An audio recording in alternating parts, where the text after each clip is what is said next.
me just get rid of this. Thank you all for being here. My name is Nikolai Kumar, and I'll be talking a little bit about single board computers and microcontrollers. Before we begin, I'm not an electrical engineer or a computer engineer, so some of what you might hear, if I had something wrong, then please do educate me, because this is just based on experience and what I've read. All right. So, before we begin, let's get some definitions out of the way. I'm not sure what the level of expertise is here. So, essentially, these are the two most common boards currently out there, or the ones that most people know about.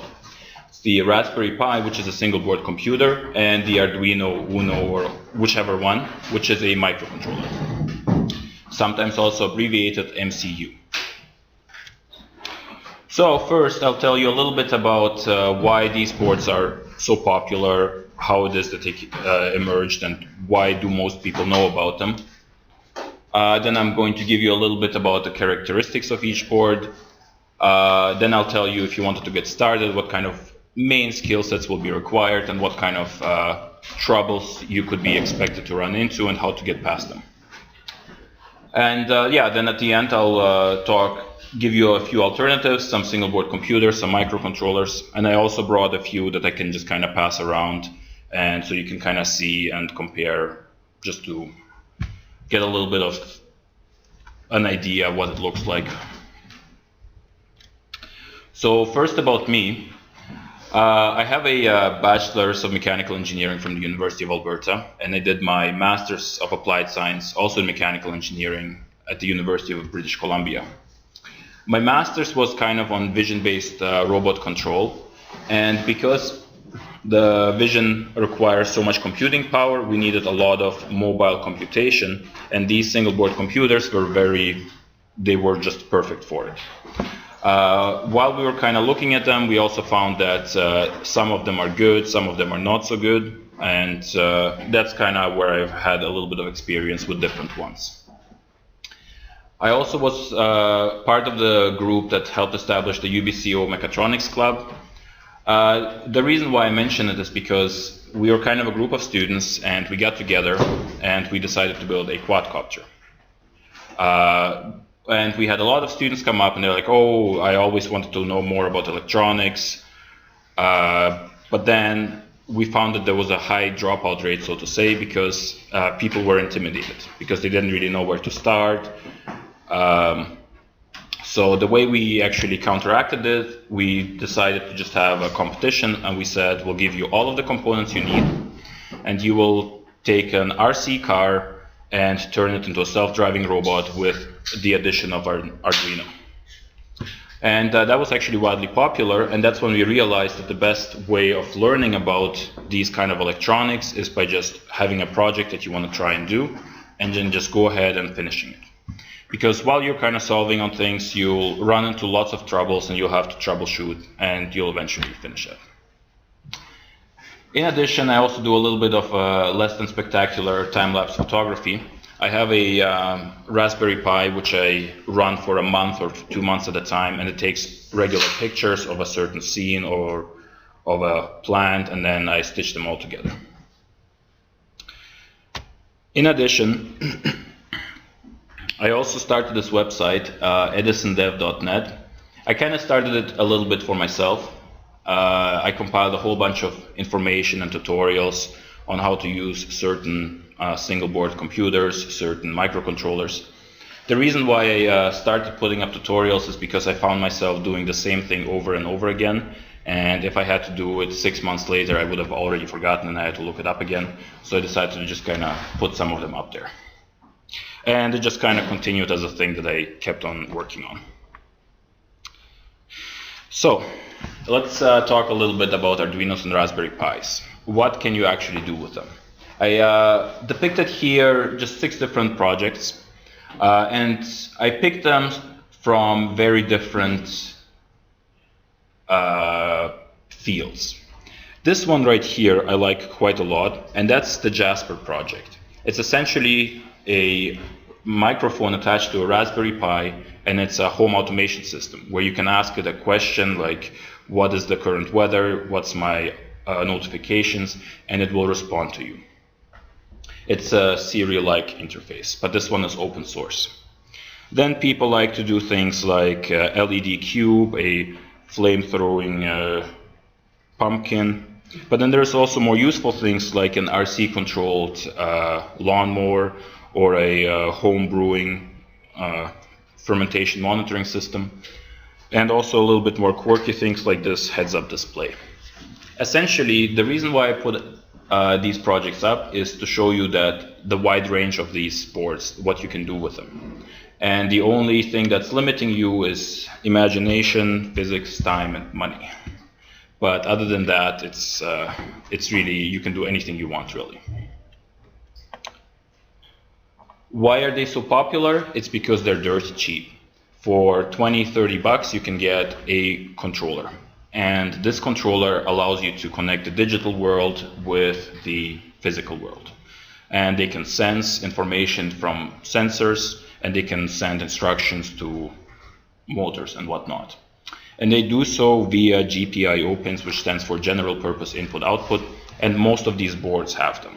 And that's why they're just so popular. I'm not sure what exactly the level of expertise is, so I'm just going to continue as I planned. And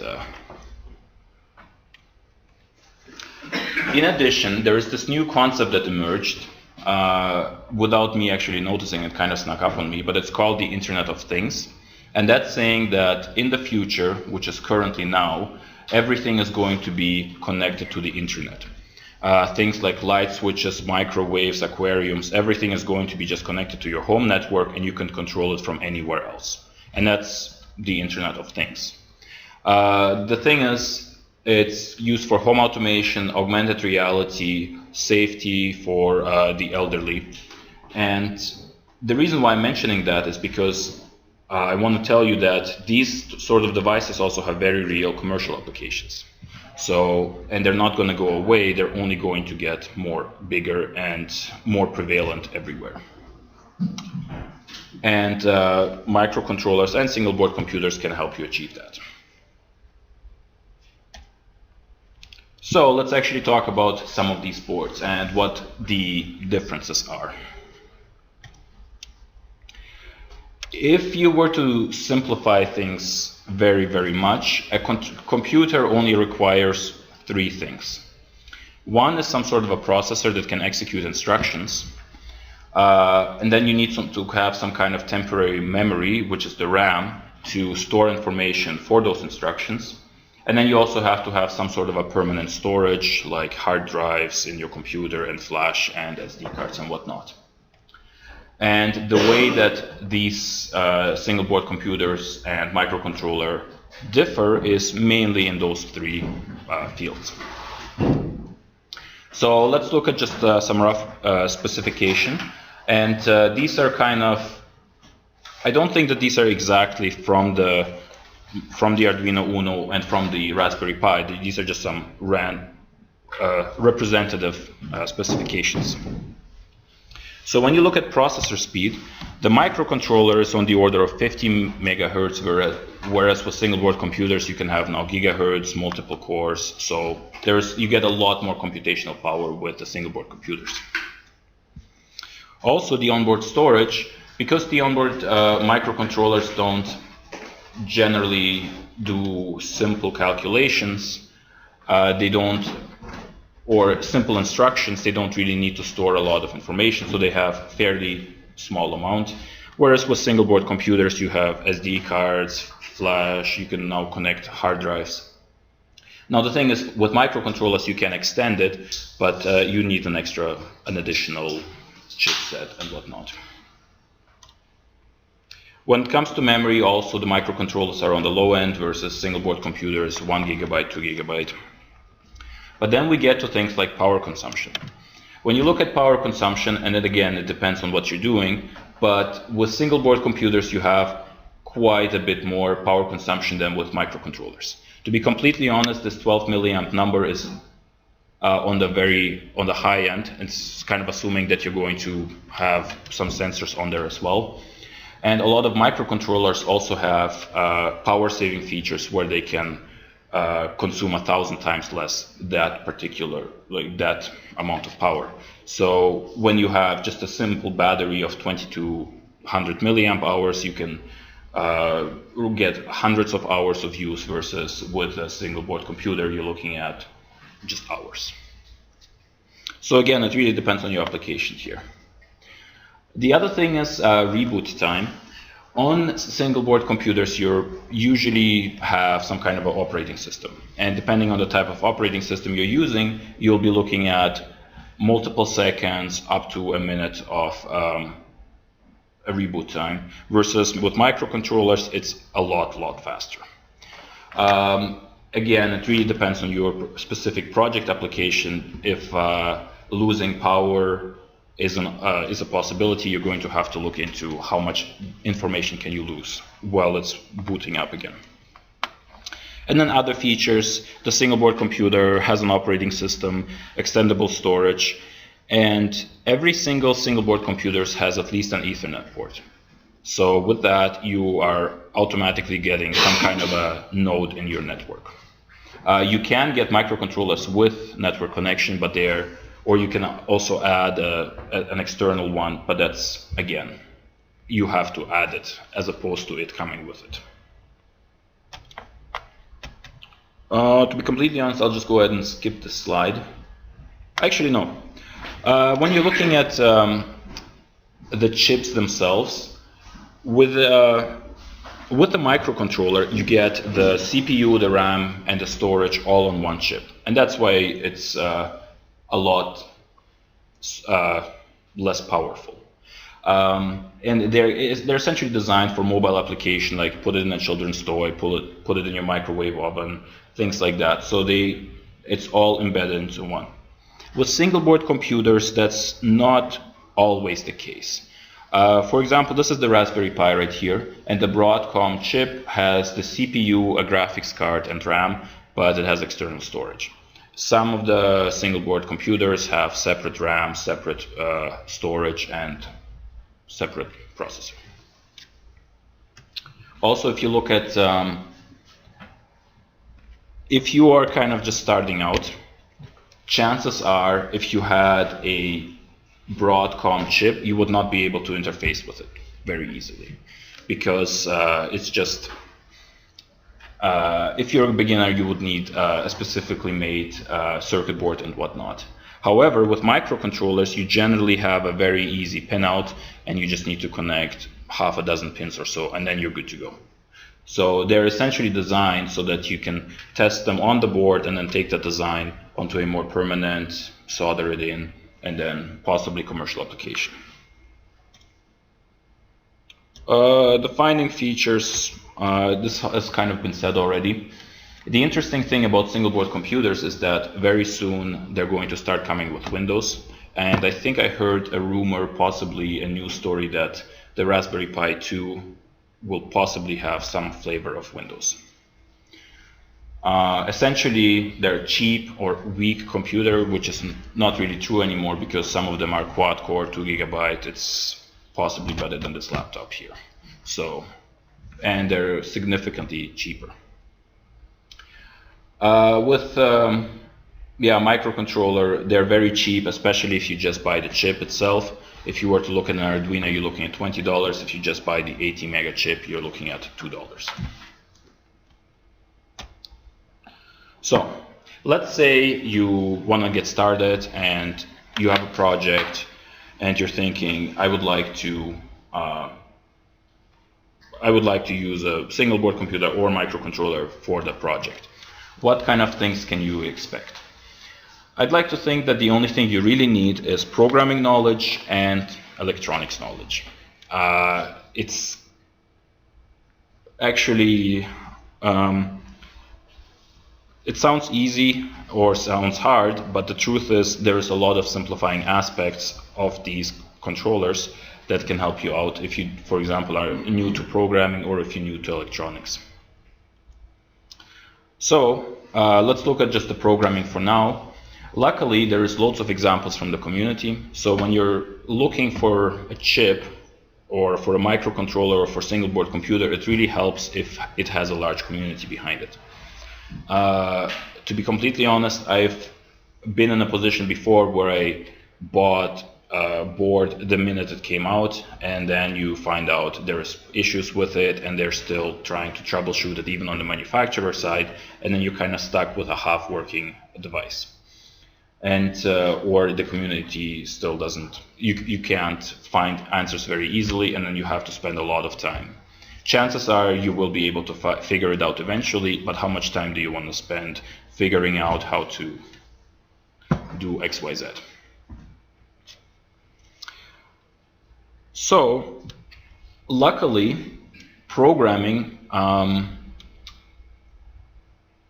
lot of these microcontrollers with a large community, they have very simple programming environments that will allow you to just simply program it very fast, and then you can do simple things quickly.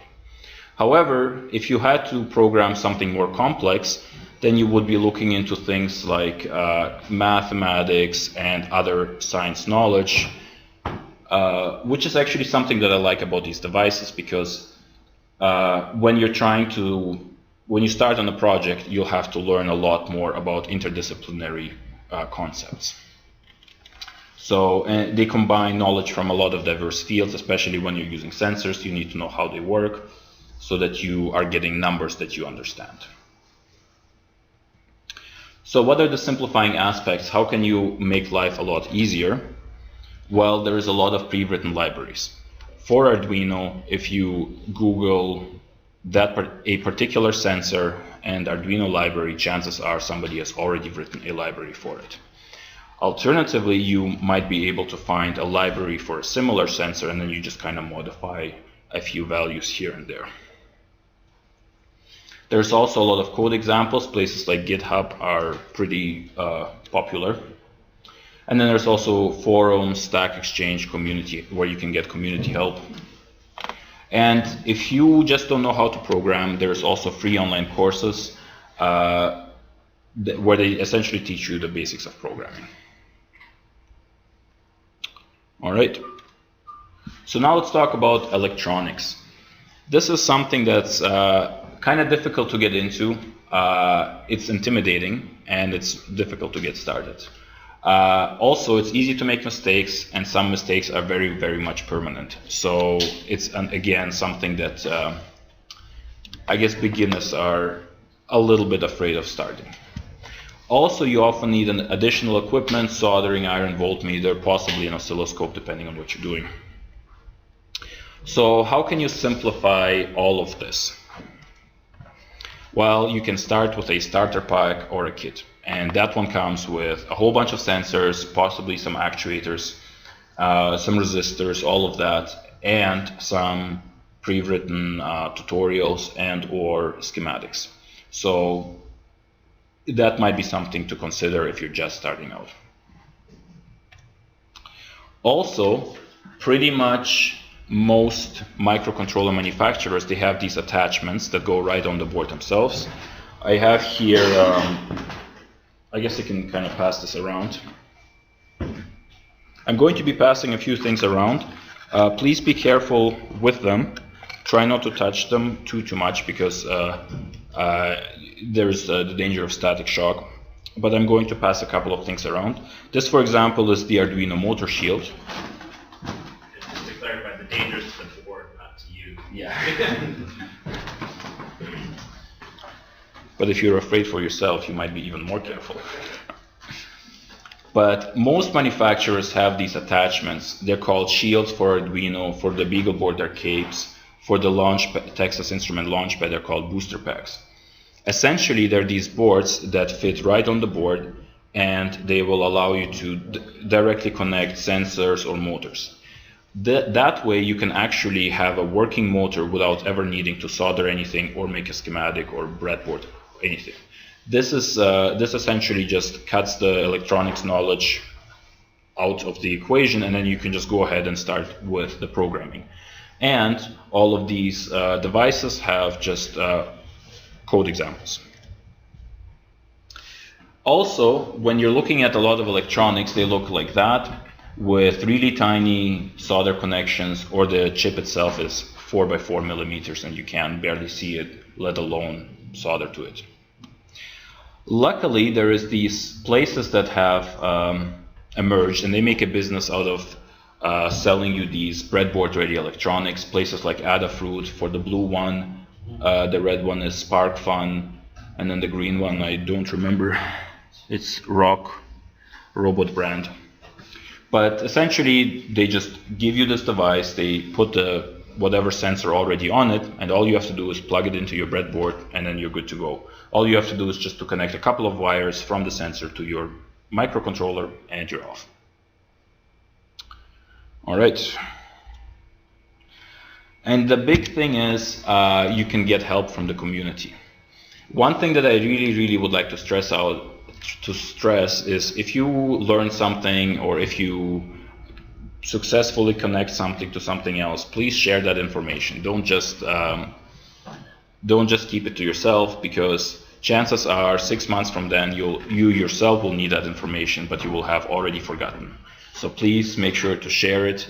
And yeah, there's some semi-relevant XKCD comic where people are not sharing the information. All right. I guess I should define a little bit. When you're talking about microcontrollers, the thing that you're talking about is the chip itself.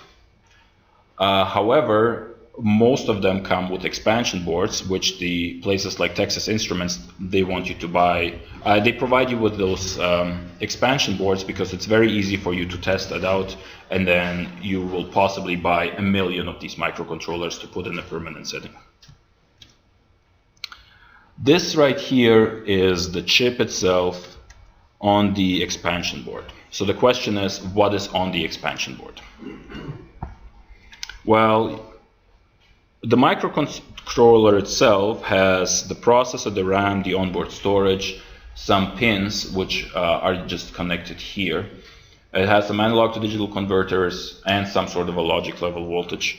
There's not really enough time to talk about this, but I'll just move on. So what features are on the expansion board itself? Well, first of all, they have communication cable attachments. You have to connect it somehow to your computer, so all of them have micro USB, mini USB, whichever one. They have some sort of a programmer chip that allows you to write programs onto the microcontroller itself. If you wanted to make a permanent installation, you would have to pre-program the chip before you put it on into your breadboard. It has some sort of buttons, LEDs, things like that. Some of them have power supply connectors, the actual pin connectors, which make it very easy to interface with your sensors. And then they have other onboard sensors. And the way that most of these expansion boards differ is with these sensors.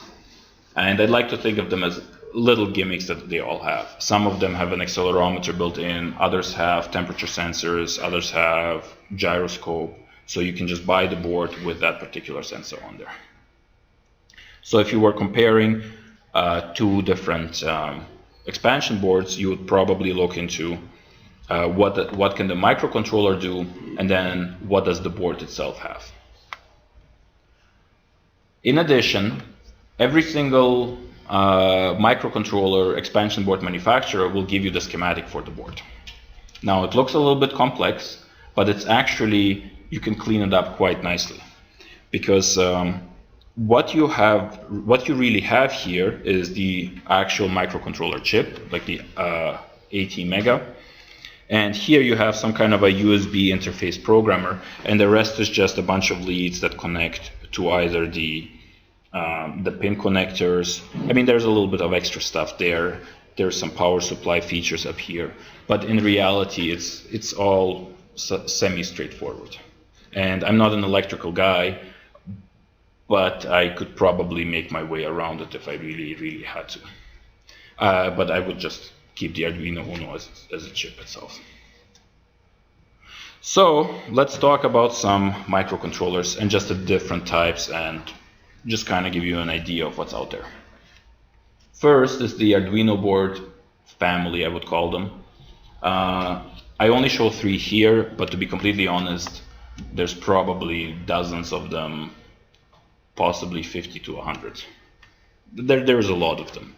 And the thing is, they all differ slightly. So here's the Arduino Uno. I call that like the base model. And then there's the Arduino Mega, which literally just has a whole bunch of more connection pins and more memory and more RAM, but significantly higher price as well.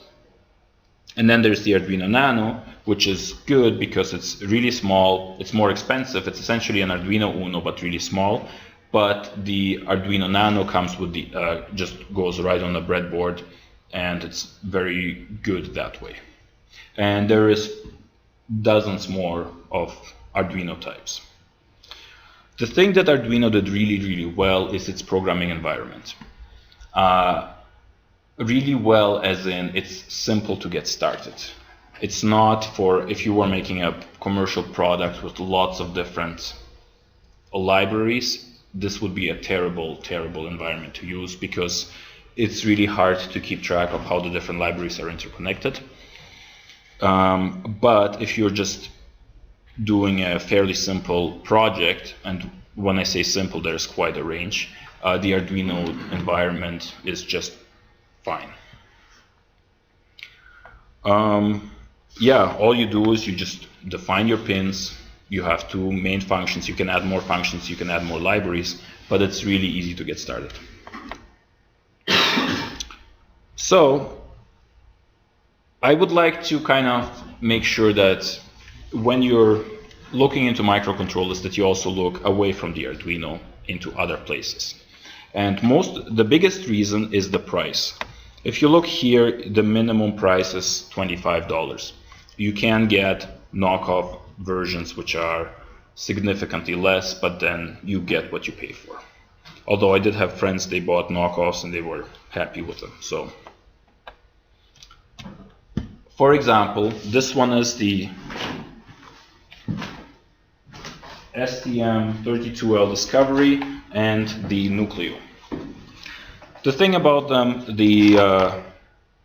they're faster, they're cheaper. The Nucleo has significantly more memory and more RAM. So, and it also has an Arduino capable attachment, so you can take shields from an Arduino and attach them to the Nucleo. So in that way it's really good.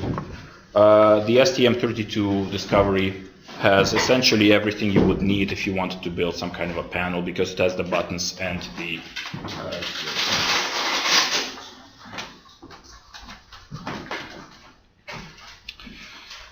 Now, when I bought those two, I was looking for some kind of a programming environment, and I was kind of disappointed because STM did not make it easy for you to get started with on how to program them.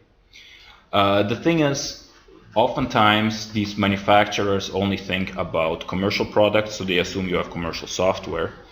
But from a hobby world, most of us do not have those commercial software or those programming environments. So I had to look into how to set up Eclipse. And to be completely honest, there is about 100 different steps that you had to go through. And I couldn't find a tutorial that was for the particular board, so I had to modify and play with libraries. The thing about Eclipse is just a general open source programming environment, and it's something that I guess is recommended for most programmers, but setting it up for a specific board was just a real pain. After it took me a long time just to get the blink LED example working, I just kind of walked away from the STM boards to something else. And this is the Texas Instrument LaunchPad.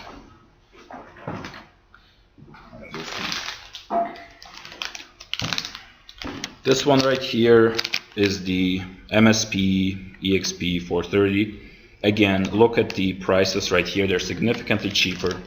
This one right here, you even get an Ethernet port, an Ethernet cable, and significantly more than an Arduino.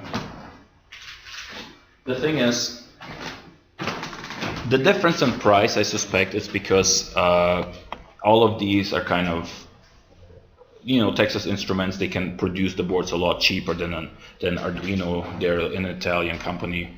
They're probably relatively big, but they're no Texas Instruments.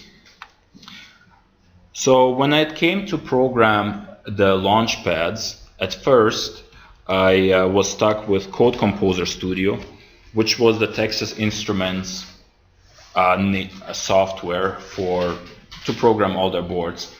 But it was, again, a commercial software, and to be honest, the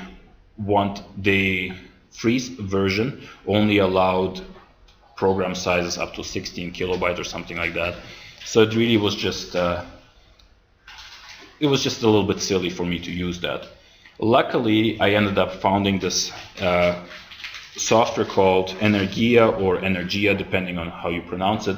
And it's essentially a knockoff of the Arduino IDE for the LaunchPads. And it works exactly the same way. But it allows you to program the LaunchPad environment. And I've been using that very successfully for the last half a year to a year, and I haven't had any problems.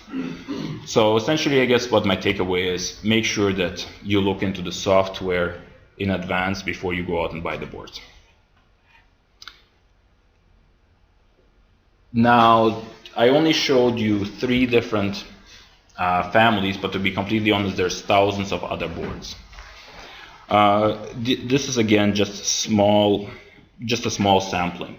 The thing is, some of them have limited production runs. If they have like a Kickstarter campaign and they're like, oh, we're going to make 100 of these if you successfully fund us. And they produced 100 and then that's it. They kind of go out. And yeah, so for example, there's the Beetle. This one is geared towards wearable computing. So it has these holes in it so you can thread in conductive thread and connect sensors that way. The Nanode is essentially, I think of it as a Arduino with Ethernet connection. The Pinguino is actually, they marketed themselves as a industrial Arduino. So I guess they had a few more features that would make it more appropriate for an industrial environment. One thing I liked about the Ruggedwino, they had this page on all the different ways of how you can destroy an Arduino and all the different ways how the Ruggedwino prevents you from doing so. So it's essentially an Arduino but with a lot of protection features. So it was actually just a good learning experience just to read through all the different ways. Oftentimes it's just shorting a pin from, it's essentially just accidentally shorting a pin most of the time. The Gamebuino is essentially like a game controller with an Arduino in it. So it has all the buttons, it has the screen on it, and you can just make your own games, but also you can make it a bit more interact with the physical world. The Freescale Freedom platforms is actually a huge family, and they have things like accelerometers and all kinds of other sensors. I should have made a page for them, but it was already getting way too long, the presentation. And the TNZ was kind of just a very small microcontroller. Again, some of these may have been already discontinued by the time I finished talking, and yeah, you kind of just have to look around. The thing is, whatever project you might have, chances are there could be a microcontroller which has already all the sensors that you would need. So it would really save you having to buy an extra sensor and trying to figure out how to interface it. So let's quickly talk about single board computers. Most of them differ in processor speed, how much RAM they have, and the type of video card. The type of video card might not matter to you unless you're using it for things like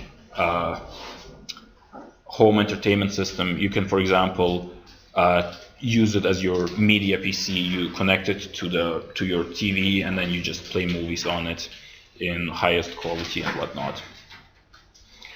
The thing is, some of them also have onboard storage, which they call flash memory, and flash memory is preferable to SD cards because SD cards are notoriously unreliable and they sometimes just break.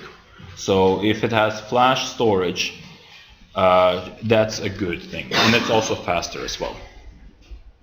And then other ones have a few extra features. Some of them have audio jack, some of them have IR remote. These are kind of geared towards the entertainment system type at home.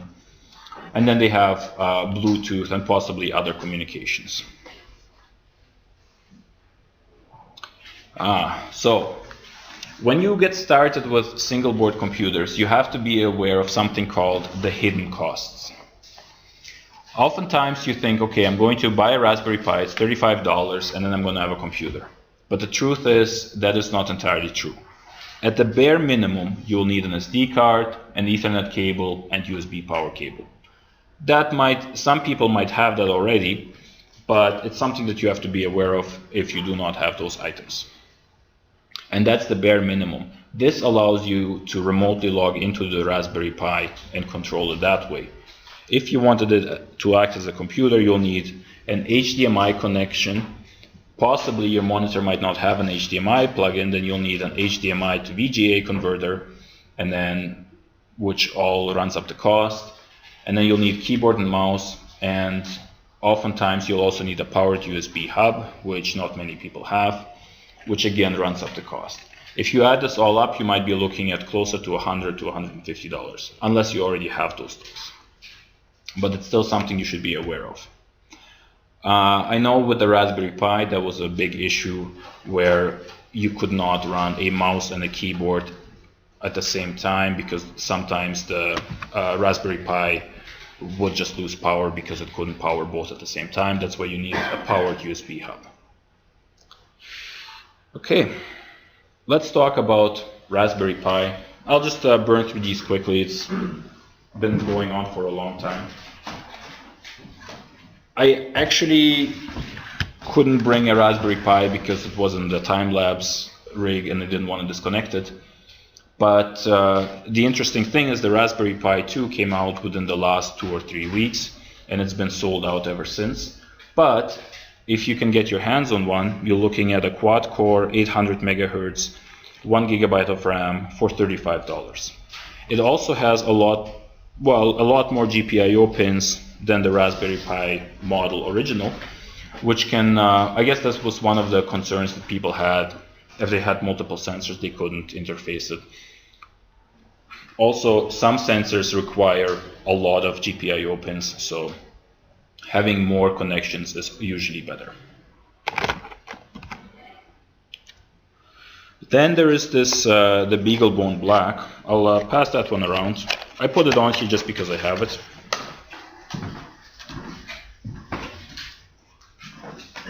The thing about the Beaglebone Black, it's actually a little bit dated because I think it's something like 3 or 4 years old. And if you look at the specification, in the current market, they're not really impressing anyone, especially at that particular price, which might have gone down already. But it only had one USB port. However, it came with 92 GPIO pins, so you could interface it with a lot of devices.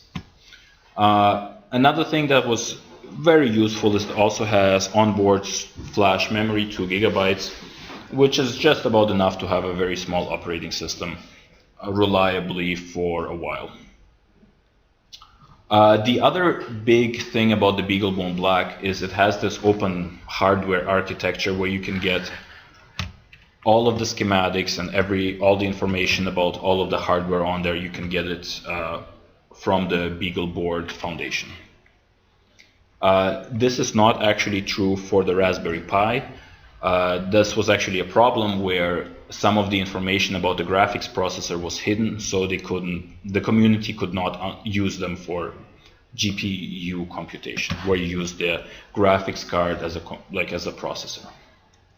Whereas with the Beaglebone Black, it's all open. Also, the Beagleboard Foundation announced a new system, the Beagleboard X15 or something like that, but they sometimes this year, sometimes next year, they'll have a more up to date. And then there's the Banana Pi. This one has a 1 gigahertz dual core, 1 gigabyte RAM, $60. Now, if you look at it, it's a little bit faster than the Raspberry Pi, the first one, but it has this SATA connection which allows you to connect a hard drive. So all of a sudden you now have access to a hard drive, and that could be really big depending on what you want to do with it. And again, $60. And I think there's also another one called Orange Pi, and I don't think I put it on here. And then there's the Odroid C1. This one came out at the end of last year, and $36. You get a quad-core 1.5 gigahertz, whereas the Raspberry Pi 2 was quad-core 800 megahertz. This one has 1 gigabyte DDR3, 1 gigabyte of RAM, and it also has an infrared receiver, so if you wanted it to be your home entertainment system, you can also program your remote to interface with it. Again, at this cost, I've been meaning to pick one up. Also, this one is distributed by Hardkernel, and one thing that they offer is also expandable flash memory. So you can buy 16 gigabyte chip for an extra about $30 to have much more reliable, much more faster onboard storage over an SD card. And then there's the Udo Quad, which I have right here. I have it in a 3D printed enclosure, which I got printed at the library. So I'll pass that one around as well. That one is from, I believe, a Korean company. The thing is, I don't have too much information about some of those Asian single board computers, because they might have a local community that I wouldn't know about, or that we wouldn't know about. Even if they did have a community, when you're trying to troubleshoot, it might make it difficult if the community does not speak the same language. But this one is now a lot more expensive. However, it has a Wi-Fi module, and it has Arduino Mega compatible pin connectors, so any kind of shields for the Arduino Mega you can also use here. And then there is this one. It's the Firefly RK R288. It's also, I think, from a Chinese manufacturer. But this one, it's quite a bit expensive, but it has 1.8 gigahertz quad core, 2 gigabyte RAM. It also has 16 gigabyte onboard storage as well. The one thing that is very interesting, which I thought was funny, it has a VGA connector, which none of the other ones have. So you don't need a an HDMI cable for this one. Okay, so essentially, this is it. I hope I kind of opened up your minds to other types of devices. But the one thing I would like to leave you with is that the community really makes or breaks a device. So please share some of the information that you have, or share your circuit boards, your code and everything. And don't just stick to the popular devices either, because there's a lot of ones that might have exactly what you're looking for. Okay, thank you.